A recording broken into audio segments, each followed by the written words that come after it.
My name is Karen Hanna. I am recording this as part of our Library Winter Reads program for Stillwater. We are part of the county program and a metro-wide and statewide program where we're featuring adult reading ideas and hoping adults are in making the most of the winter to read. So the books I'm going to talk about today are all nonfiction. And I land on these because we have a fabulous nonfiction collection, and one book after another just hops off cart and onto my desk over and over. So the featured books this during this session are all books I've come across and read myself because I'm trying to understand our country, our differences, and how we can work again with each other. So all these books have that theme. The first one I'd like to talk about is Rising Out of Hatred, The Awakening of a Former White Nationalist, and the author is Eli Saslow. So the book is a story, it's about a young man named Derek Black who grew up in Florida in a white supremacist family. He was fully indoctrinated with the culture of his world. He eventually escaped it. He went to college. He ended up getting a doctorate in medieval history and now teaches on a faculty in one of our universities. And he wanted very much to put his past behind him. But after the 2016 election, he approached this journalist and said, it's more important than ever that people understand this movement and the strength of it and what's out in this world. And I want you to tell my story. So it's an amazing book, page turner. It's not very long, very important book, very, very interesting. Okay, the second one is called Tightrope, subtitle Americans Reaching for Hope, written by Nicholas Kristof and Cheryl Wooden. And in this case, the author is returning to his hometown, a small town in Oregon, a rural community in Oregon. And he realizes that of the kids and that he went to school with on a bus, 25% of them are dead from accidents and addictions and problems in their world. They just totally didn't make it. And so he examines why he made it to the place that he is and what the differences and opportunities were for him. And basically, one portion is that his parents were both university professors and they had an apple orchard. So he was part of the rural community, but not the economics of that region particularly. And it comes down to the disparities and the difficulties that a blue collar world and a rural world encounter, having nothing to do with race in this case, but definitely economic disparities and opportunities. Another very important book and very interesting, very eye-opening book. Okay, the third one I want to talk about, I don't have the copy, it's called American Harvest.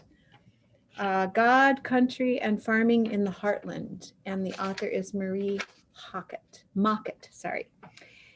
In this case, the author is a biracial person who grew up on the East and West Coast, but felt she had Midwestern roots in that her family for generations had owned a wheat ranch in Nebraska. So she had memories of returning to Nebraska, loving the community there, et cetera, but not really knowing them and understanding them. So challenged by the custom cutting harvest person who harvested their wheat every year, he said, if you want to understand the heartland, why don't you join me on the harvest? So she starts in Texas and spends 5 months with the harvest crew, conservative, very conservative Christian, sort of Mennonite type group of people who travel the country and harvest crops. and she goes from Texas to Iowa to Idaho to Nebraska to Washington and learns about farming, how our food is produced, who lives in those communities, and a lot about their religion and their dedication to one another.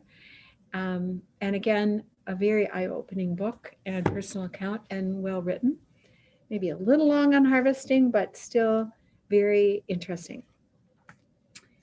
The next one is that I'm going to recommend is a book called Evil Geniuses, The Unmaking of America, A Recent History, and the author is Kurt Anderson. This book, looking at a different angle, but the author, very well qualified to research this, has done a lot of research about where we are now in our legislative world and in how our laws are shaping what our country is. That seems obvious, but his take on it is that until we understand how we've changed the laws since maybe the 1960s and 70s to work for capitalists and work for the rich and against the average person, we won't know how to change it and what we have on our hands. So he does a thorough look at this economic and political history. It's a little bit to chew on, but it's important to understand and I'd say readable. Then my last book that I want to talk about is One Long River of Song, Notes on Wonder. And this author, Brian Doyle, is new to me.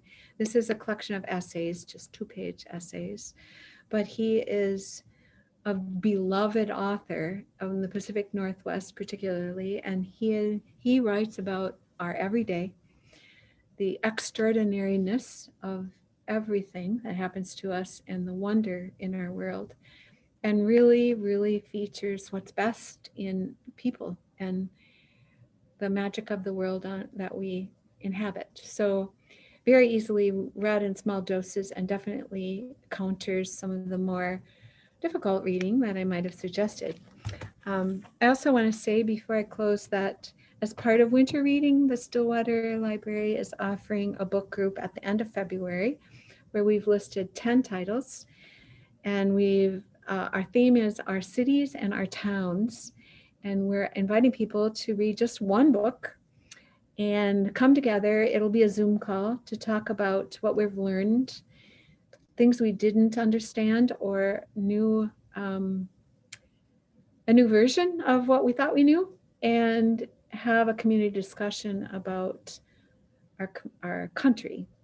We invite you. It's February 23rd. You have 2 months to read one of the books, and you can find that information on our website under our Winter Reads programs. So thank you for listening, and enjoy your reading, whatever you're reading, and have a good winter.